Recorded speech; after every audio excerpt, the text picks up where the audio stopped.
DJs. And then my sophomore year, I kind of moved on to helping the WSU Student Entertainment Board.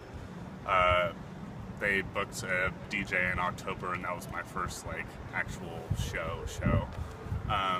And then since then, I've kind of worked with the SEB as a local DJ and another event company called Progressive Entertainment, who throws shows at Mike's, or Stubblefields as it's known.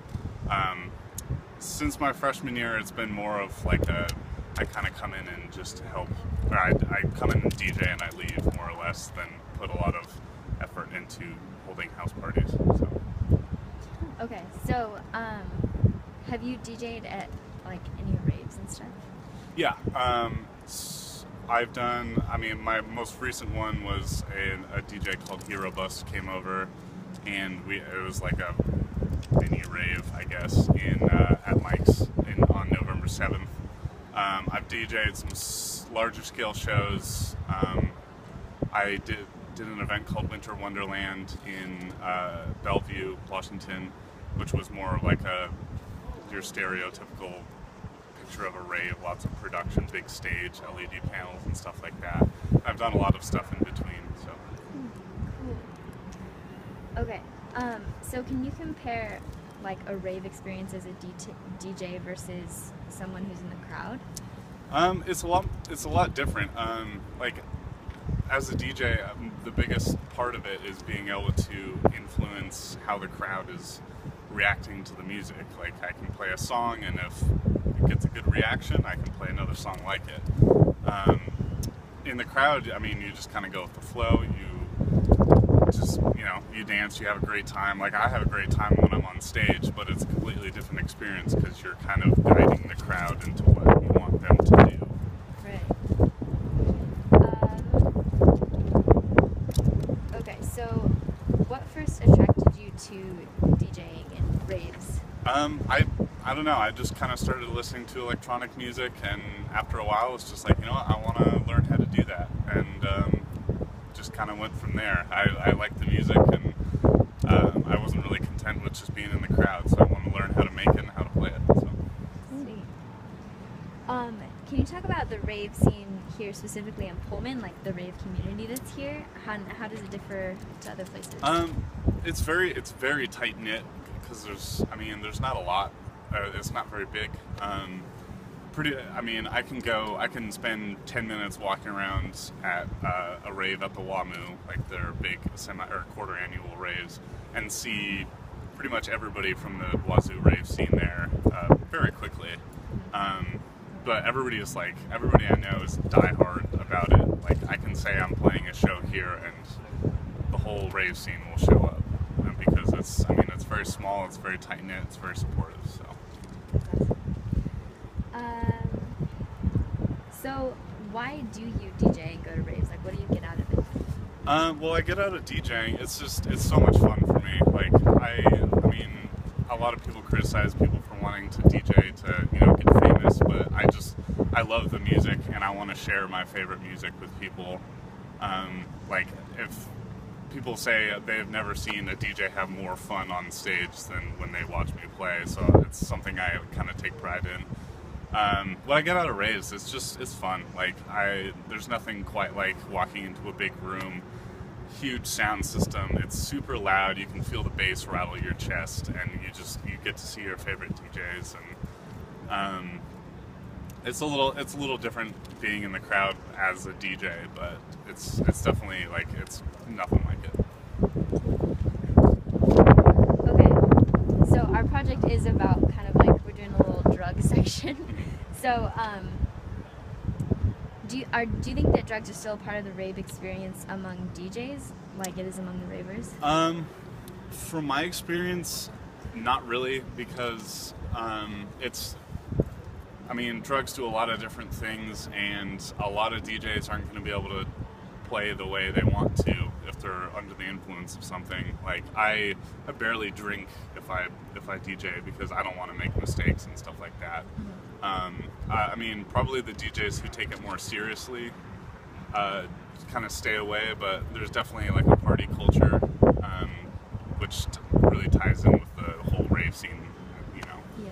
and the whole thing's a party culture. So, Do you think that rave culture relies too heavily on the drug stigma? Like, do you think raves would be as popular without that drug culture? that's an interesting question. I think in the U.S., probably not, because I mean, it's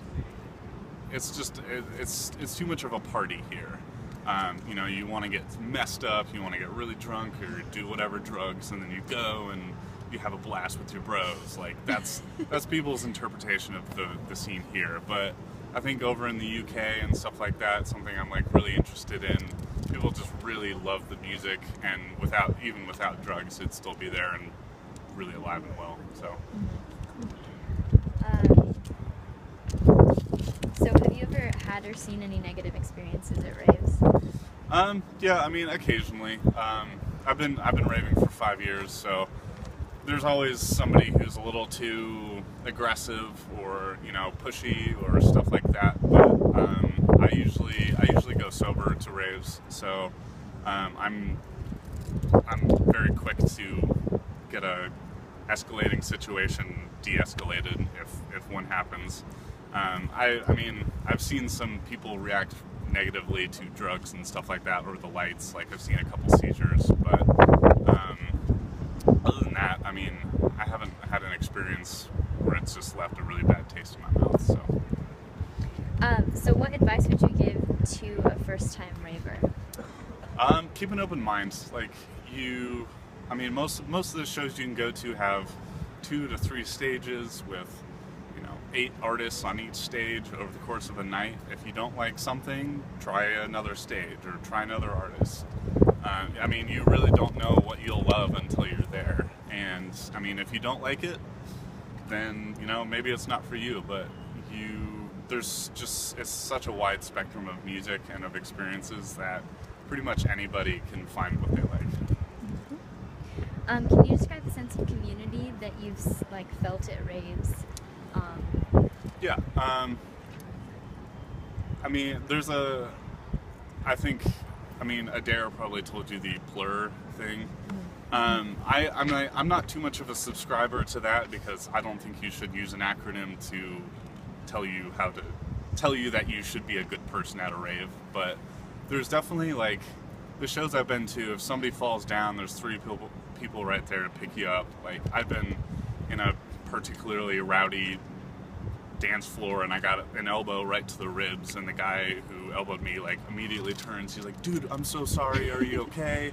I was like, "Yeah, don't worry about it." He's like, "Do you want to stick a gum? Do you want some water?" Like, I think that's what it's about. It's just respecting the people around you, and I've never really seen, outside of some outliers, anything but a really mutual respect, because the people who are there with you then and there love the same music you do. That's something in common immediately, and then you can just go from there. Sweet. So how do you prepare for a rave as a DJ? Well, as soon as I know I'm gonna play, I spend quite a while getting songs together.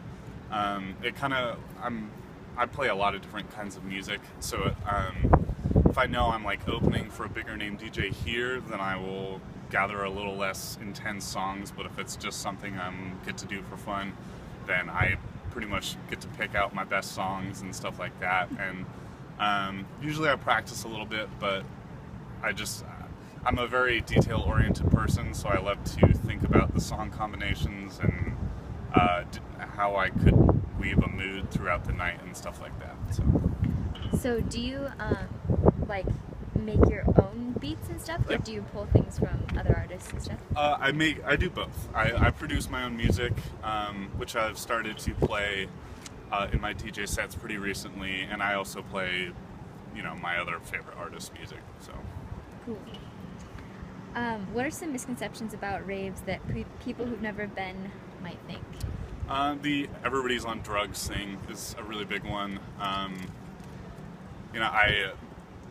I mean, yeah, you're going to see a lot of people on drugs, but I don't know, it's a really weird misconception, because it can scare somebody away because they don't want to be around people on drugs, when there's hundreds or thousands of friendly people who aren't on drugs and just want to have a great time with you. I think that's the most common one. I guess. Yeah, I think that's probably the most common one. Yeah. Okay. I think that's all of my questions.